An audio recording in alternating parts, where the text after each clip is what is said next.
اللہ تبارک و تعالیٰ نے دنیا بہت دکھائی ہے. دنیا کے 6 بر اعظم کہلاتے ہیں. 6 کے 6 بر اعظم میں نے دیکھے ہیں. سب ملکوں میں گیا ہوں، مسلمان ملکوں میں بھی، غیر مسلم ملکوں میں بھی. لیکن جہاں بھی گیا تو وہاں دارالعلوم دیوبند کا یا براہ راست یا بالواسطہ فیض چمکتا ہوا نظر آیا.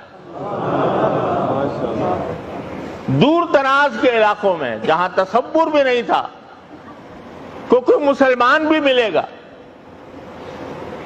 وہاں دیکھا تو لوگ آ رہے ہیں استقبال کے لیے. اور پوچھا بھائی کون ہیں آپ؟ کہ ہمارے والد جو ہیں دارالعلوم دیوبند سے پڑھ کر آئے تھے، یہاں کر آباد ہو گئے. تو یہ دارالعلوم دیوبند کا فیض اور اس کا نور اللہ تبارک و تعالی نے 4 دانگے عالم میں پھیلایا. اور اس لیے پہلے ہم تقلیدی طور پر کہتے تھے کہ بھئی اللہ تبارک و تعالیٰ نے ہمارے اکابر کو حق کا نمونہ بنایا، حق کی مثال بنایا، حق کا علم بردار بنایا.